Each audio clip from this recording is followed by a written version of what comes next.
I now have to discuss Manchester United situation with Eric Ten Hag, that big holdup.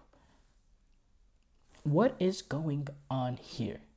What is going on here with the Real Madrid, with the Manchester United Eric Ten Hag situation? It seems like we have talked about this for ages now. I mean, we've this been the story over and over and over again, and it's going to be continuing to be the story until they make some sort of decision. Now, the latest reports, and these reports are coming from sources close to the US Sporting Group, the new group that runs the sporting operations with Manchester United. They have yet to decide Ten Hag's future, and he's currently, Eric Ten Hag is in a position where he's having to wait to learn whether or not he is going to be the United manager next season. Apparently, according to sources, one of the co-owners of Manchester United, the face of this new group coming in, Sir Jim Ratcliffe, and his in-US team are apparently doing an end-of-season review that looks at Manchester United's total performance throughout the season from the beginning to the end.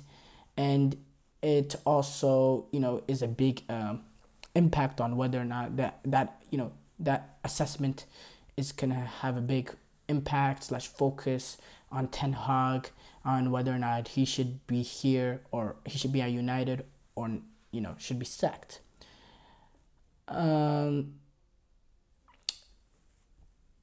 It's been reported that this assessment is going to take around 4 days, but there is no time limit according to United. I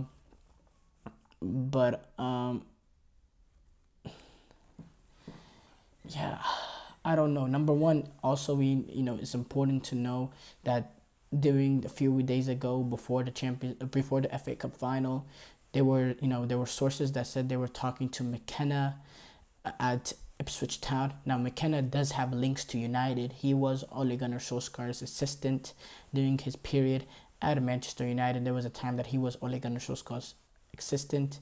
He has taken Ipswich Town from Champions League, from Football League One to the Championship, up to the Premier League in back-to-back seasons. A remarkable impact. There's also, and they discussed with him, but it's looking like McKenna's going to stay at Ipswich Town. There's also been throughout this last month or so, or throughout this period or so, that the United have had interest in Gareth Southgate, and then there has been more speculation around Roberto De Zerbi, especially when he walked away from Brighton after the season that they had. There has been rumors and all that going on.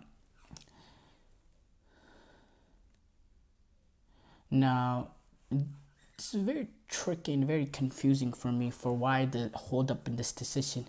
Because if Eric Ten Hag... Look, I don't think one game should determine whether or not a manager should stay or not. Winning or not winning an FA Cup final, I don't know if that should be the deciding factor. I think United need to look at whether or not they have the style of play, whether or not they've shown patterns that that a manager coming in should show, whether or not there's been improvement in the team, and you have to include all the circumstances of injuries and all that, and all the things that Ten Hag has gone through. And despite one game should not matter, when you look at the fact that they've won 2 trophies in 2 years, that should be a factor. Now, if we want to list out the positives and negatives of Eric Ten Hag, number one, the positives, positives and excuses. Let's say positives and excuses.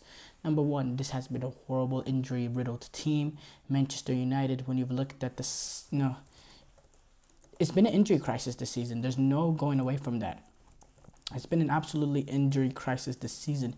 When you look at the amount of games players have missed, the amount of minutes they have missed, and it's been crucial players throughout the season that's missed games. Crucial players, a guy like Lisandro Martinez, Tyrell Malacia, Harry Maguire has been out a lot. Varane has been out a lot.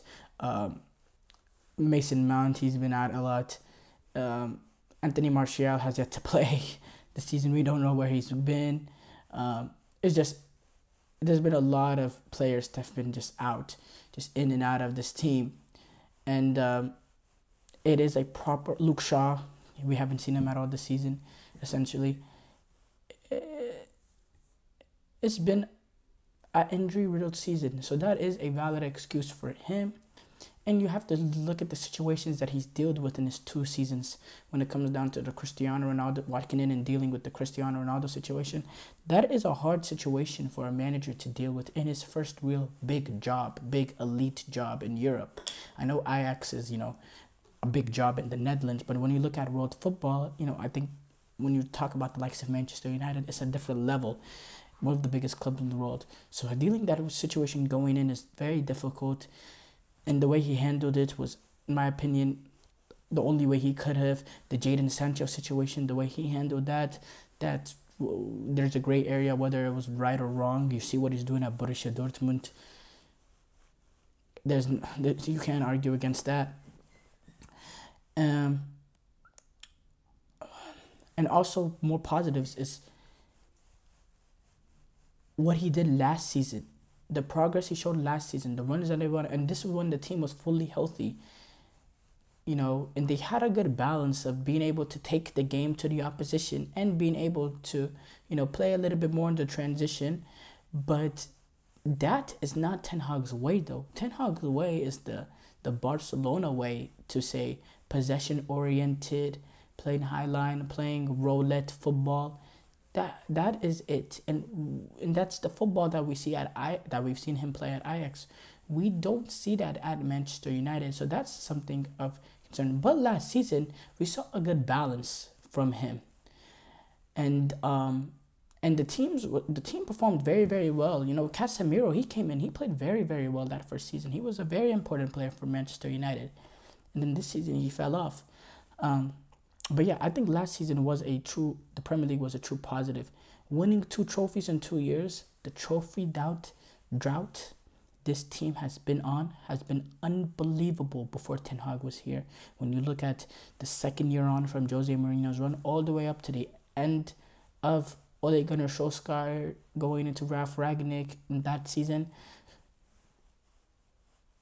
through the end of the 2021-22 campaign, it's been horrible campaign for United. Trophyless drought. And for a team like United, that's unacceptable. That's Tottenham-esque. And he has came in and he has won 2 trophies in 2 seasons. That is factual. That's not arguable. He won a Carabao Cup and he's won an FA Cup. He has won more trophies these past 2 years than Mikel Arteta. In fact, he's won infinitely more amount, because Mikel Arteta hasn't had any trophies. Ten Hag has won 2. Ten Hag has won more trophies in his 2 years at Manchester United than Mikel Arteta has had in 5.5, I believe, seasons at Arsenal. 5.5, maybe 6 years, something of that nature. So there is some respect that deserves to be given towards Eric Ten Hag for the situation he has dealt with. I think some things that he said in the pressers have not helped him. The defiance when it comes to style of play, talking about not having certain players that fits his mold, even though he brought in a lot of these players. When you see the excuses that he makes in press conferences, talking about the refereeing decisions a lot and all that, there has been certain things that can, rub United fans the wrong way throughout the season. And he's done a very good U-turn job of alienating a lot of United fans, because there was a lot of United fans that were saying Eric Ten Hag at the wheel, singing Eric Ten Hag at the wheel. And a lot of those fans this season are wanting him out. Now, whether or not the FA Cup final changes anything, that is... you can see there's a shift of United fans, coming back and saying, okay, we want Ten Hag back in. But the thing is, the Ten Hag situation is just rinse and repeat with United. Is firing Ten Hag and bringing in Mauricio Pochettino, is that what you need to do to make United reach the next level? Is that what it is? I don't know, but I don't understand the big holdup here with United and Eric Ten Hag. They should just come out and make the decision, because at the end of the day, there is nothing that happens between now and the next few days. They should have been, doing a season long. They should have been analyzing the season and doing this assessment throughout the last few weeks. They shouldn't wait till the end of the season to start this assessment, because it puts you in the position to be behind. Now Mauricio Pochettino has walked away. He has an opportunity to talk other clubs. It looks like Barcelona, they're locked in on Hansi Flick, but imagine if Man United, imagine if Barcelona wanted Mauricio Pochettino, or imagine United, maybe they wanted Hansi Flick. Now that's not even a possibility for them. If they decide to sack Ten Hag. I don't understand the situation that they're finding themselves in, but it's Manchester United. It's been a poor run club for a very, very long time. So, yeah, it doesn't surprise me at all.